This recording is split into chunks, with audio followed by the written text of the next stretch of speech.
Hello.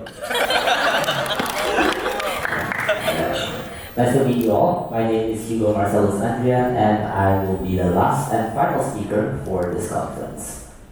Clap, please. Wonderful, wonderful. Alright. So, okay, there we go.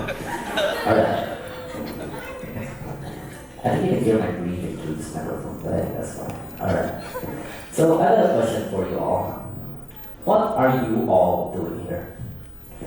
Can you raise your hands if you came here because that your friends asked you to come? Raise your hands, come on. Yes. Oh, I see a bunch of hands coming up. Oh yeah, that's wonderful.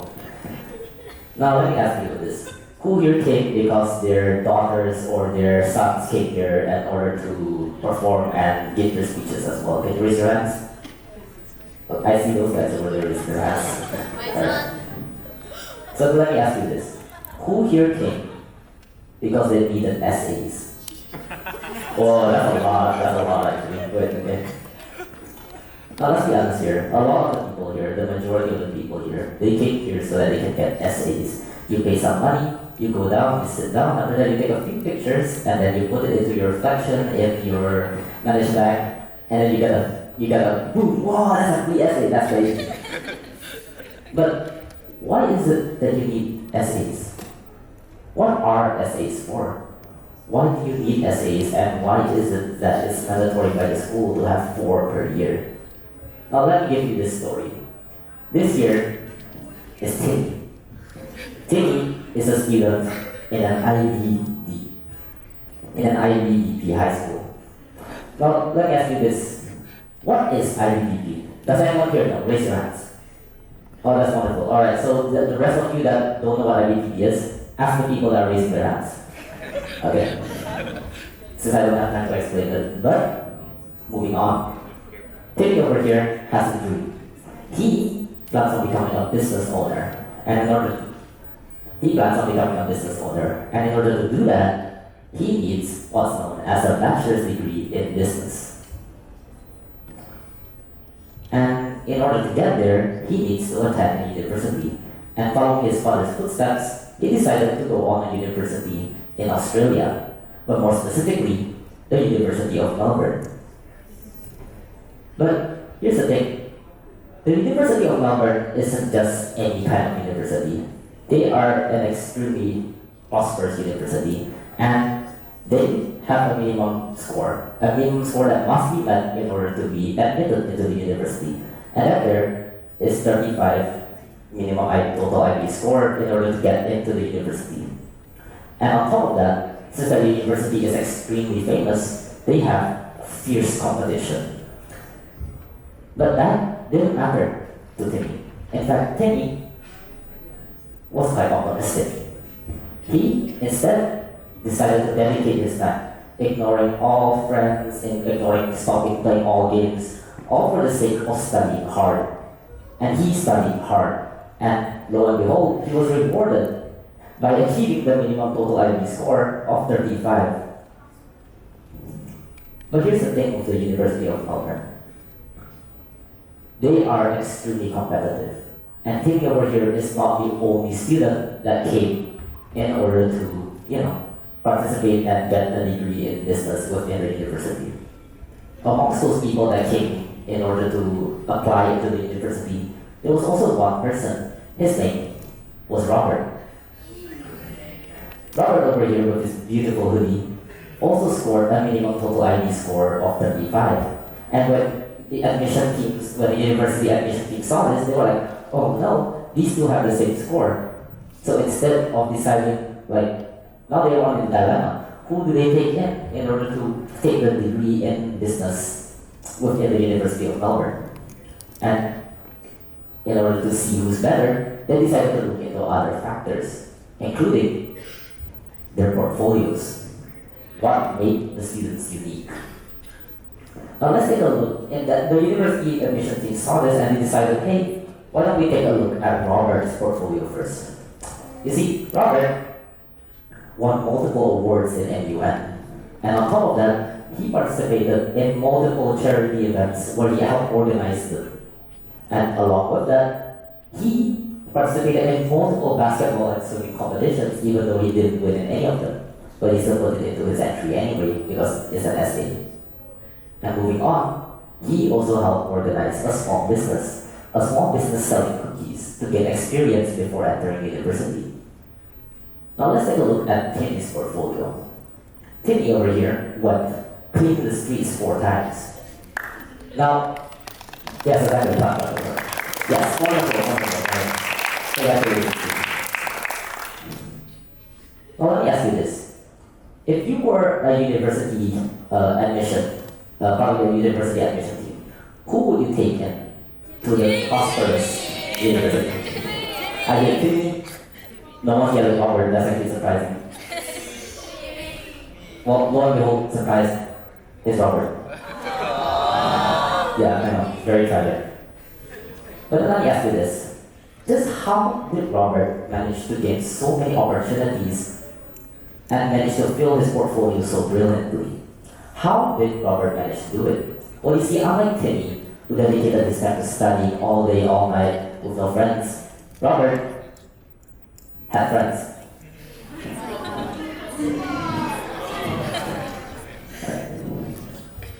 Moving on, Robert participated in multiple MUN competitions.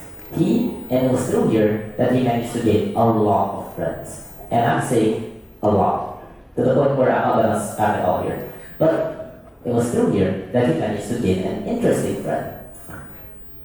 This friend, his name is Jeb. Jeb.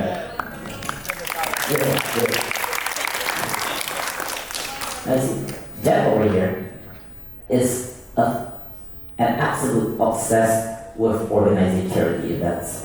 And since he decided that Robert was a very cool friend, he decided to have him help out in his charity events.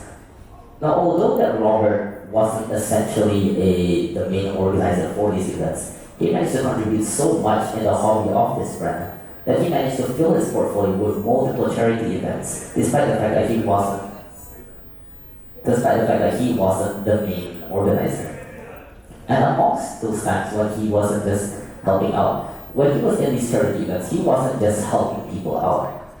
He also made friends with the other volunteers that participated in these charity events. And amongst them was another friend. His name is Jamal.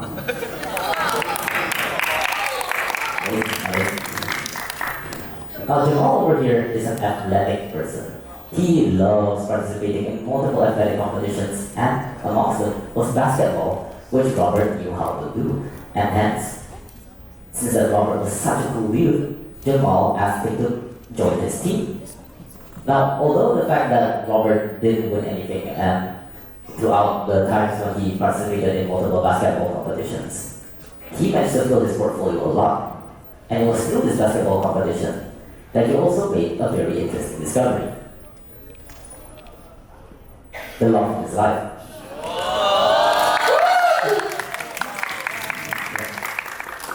Now, when he met his beautiful girlfriend, he discovered that she loved baking.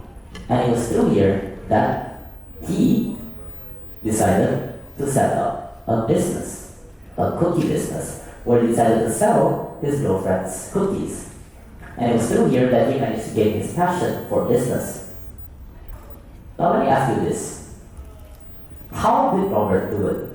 How did Robert manage to gain so many friends and decorate his portfolio so beautifully? It was quite obvious. He had friends. But how did he make those friends? That's what this presentation is going to be about. Now, building bridges.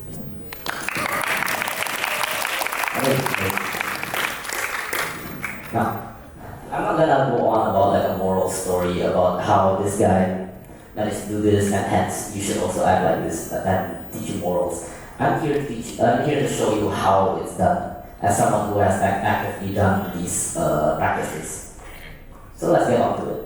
Now, one of the main first key points is how to start, laying the foundations for you to continue on into this interesting practice.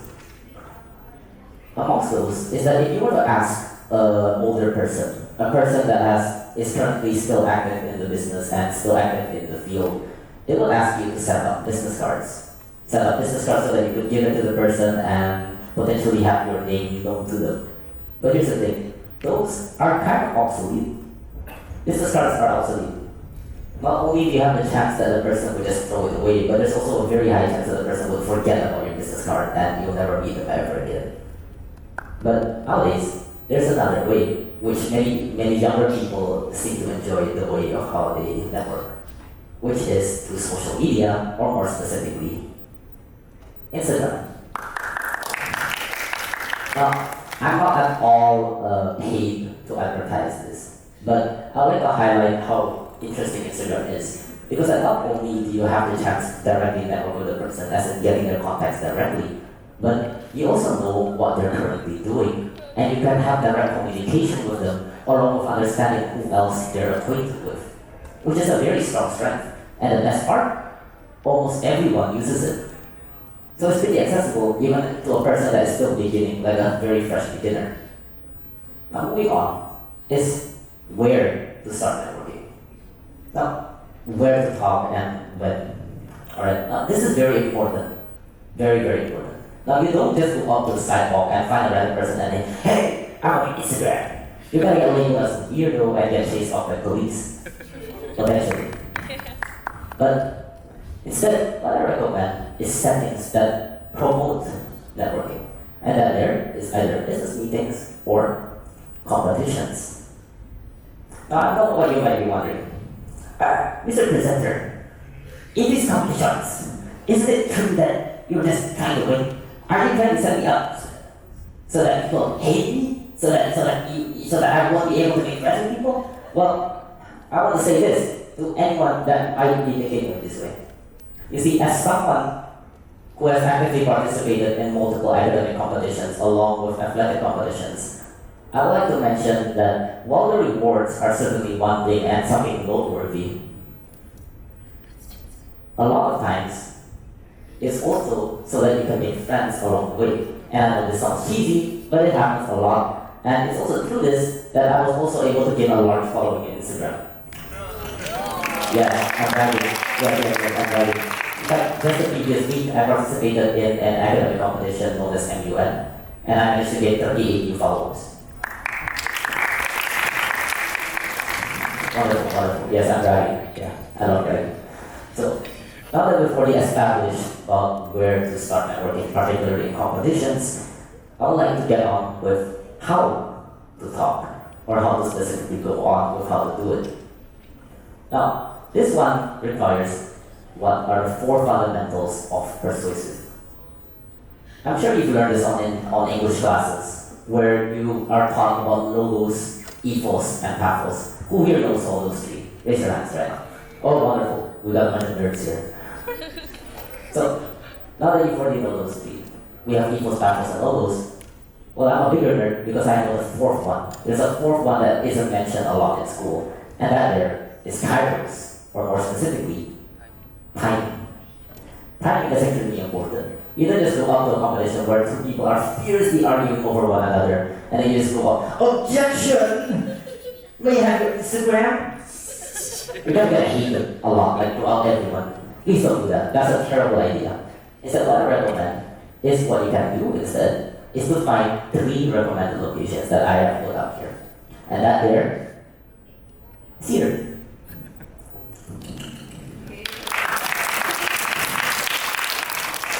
Now, we have 3 places, and I would like to express that these times could fluctuate between whether or not you can network here or whether or not you can't.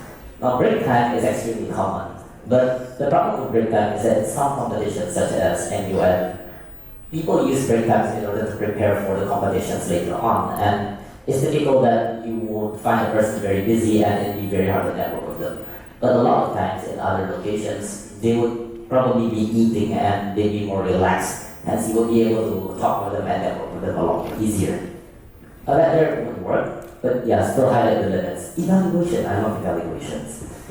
Now next up is the end of the competition itself, where everyone's mind is poof, because everything is just done and be able to like walk up to them without any fear that they might be busy setting up for something else. The stakes are a lot more lower. But the problem with that is they'll all leave already. And that's terrible because you'll never see them again because some people leave early and that's a problem. But in some competitions, there are what these things. There are these things called social parties, if you can see it over there. Up there. Social parties are not really that common, especially in athletic competitions. I participated in athletic competitions and business competitions, but through these, they never had social parties before. But for the academic competitions that I've joined, including WSC and MUN, they had these things called Scholars Ball and Social Nights within WSC and MUN. These are events or sessions specifically organized by the organizers of the competition in order to allow the students or the participants in order to network with other people that are also attending the event. And this is actually quite interesting to me because that not only does this highlight how events, like the organizers are aware that their events are not only used for the sake of the academic performances of the students, like such as debating or diplomacy, but it also highlights that through these events, they are aware that they know that the students or that are attending are there not just for the sake of attending the competitions to win, but also to network with other people within the competition. And they're actually contributing to it by providing a very specific time in order to allow you to do it. But now that we've already established all of this, I would like to get on to the next one, which is how to talk, and then moving on. It's having a goal. When you walk up to someone, you don't just go in half-heartedly and just approach them without thinking a single thing. Now let's say this is you, for example. You're the catfish. You see a beautiful cat over there with a beautiful bow tie, and you want to talk with him and be friends with him and get his Instagram. But the problem is that you walk up there without anything to say, and you just sit and you just stand there awkwardly for like 5 seconds. You say, hey, he says hi back, and then you just stand there awkwardly and then he walks away. That there is outbiz. You don't do that. That's terrible, absolutely terrible. Instead, what I recommend is something simple. It's called default responses. Now, I know that some people have attended forums and they've already discussed about how to make friends, which is to open up more and establish yourself that you are willing to make friends with the person. But in networking, it's a different topic altogether. What I recommend is to keep your conversation short. You can start off with simply complimenting their appearance. Like you see the guy with the bow tie over there, you walk up to him and say, hey bro, nice bow tie. And then he says, oh thanks, you too, even though you're not wearing a bow tie. But that's okay, because after that you can ask him, hey, can I have your Instagram? And then he'll actually give it to you. And yay! You get Instagram. Yay. Now I know what you might be wondering for some of you. Is it really that easy? Well, the thing is, yes, actually. Because I want to take note that even though it sounds very implausible, it happens a lot in locations where networking is a very common practice. Because you see, you're not the only one that wants to network. The cat over there also wants to network too. In this location, everyone wants to network and they are willing to give their Instagrams to you. If you were to do it on any other location, that would be a different topic altogether. You don't walk up to the street and say, hey, I know that, can I have Instagram? No, that's a very terrible idea. You're just gonna get labeled as a creep. Never do that. But in these situations, you can't do that because that's part of socializing and networking yourself. Now that you've already established on how to get your Instagrams, you now move on to how to maintain it. How to maintain that connection.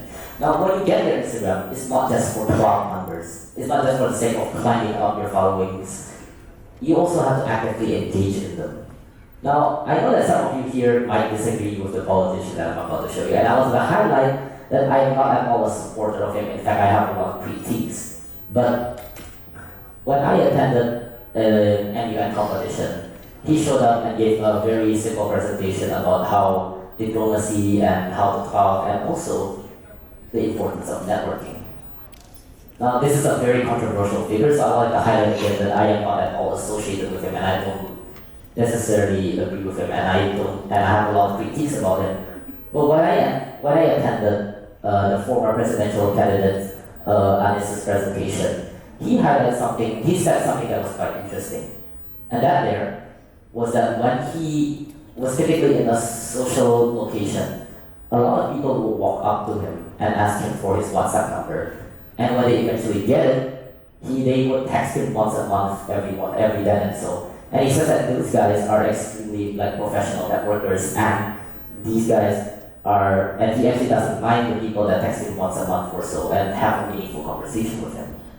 And that's actually quite interesting to me, because this here is an actual practice that's done by a lot of businessmen in certain fields. Now you see, when you eventually get their connection and get their messages, you get a direct line to communicate with them, you gotta let your presence be known. You need to let them know that you exist. Hence, I encourage that you guys also actively maintain by setting up on meaningful conversations once a month or so, and occasionally replying to them, so that it's not only just like another number in your followers list, but instead you can actively engage with them in order to, so that they know that you're there. And then moving on after that, you pretty much establish a very simple friendship or just like a distance relationship. And then after that, what happens is you eventually get to the dealing phase. The part where you eventually get to the part where, Robert did and he managed to build his portfolio.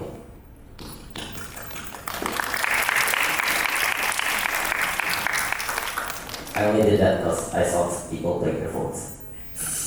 Yeah, but that's okay. So now that we've already established to this final part, which is the dealing phase, this is the part where you eventually get yourself to engage with them in multiple activities. That being, you can set up yourself as a teammate in order to go into an NBA competition. Or you can be like Robert and go into other competitions on other fields where you pretty much just continue to build your portfolio regardless. Because that's interesting. But I want to highlight something that I've personally been a victim to. And that there is that you need to treat them like humans, not objects. You see, when you eventually get them to network with you, some people would like to think of you as more as an asset rather than a friend, and that's really terrible. And I've had these situations come to me multiple times, where some people just get me, ask me for my Instagram, and then I give it to them. But instead of talking to me as a person, they instead just ask me to advertise their products continuously on end instead of having meaningful conversations. And I don't like those people. Worst case scenario, you get blocked. We're not supposed to talk about that, but okay. When you eventually network with yourself with them and they eventually get you to do something that decorates your portfolio, I want to mention that you are still human and they are friends. You're not a master manipulator that goes around. What was this?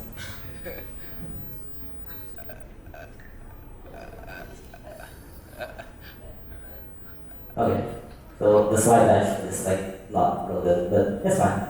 You're not a master manipulator. You're also there to have fun. You're there so that you can have fun activities, not just for the sake of building a portfolio, but to give something in return. And what I recommend is to always have something to return to, especially if you're the one asking them to help you out. Not such as you can even ask them what I did earlier. Are you still here? Okay, maybe he's still here. But the dancers earlier, I asked them if they could come up here and dance for me at the beginning. And they said yes. Why? SAs. It's wonderful. And I appreciate them. I appreciate them a lot for their efforts. Remember, treat them like humans. They are your friends, they want to be friends with you, so treat them as friends and make sure that they also treat you as friends, otherwise you just cut them off. That's wonderful.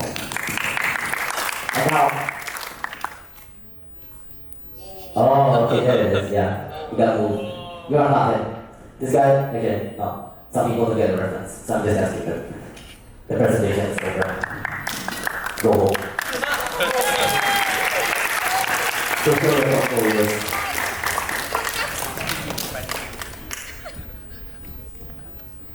Thank you.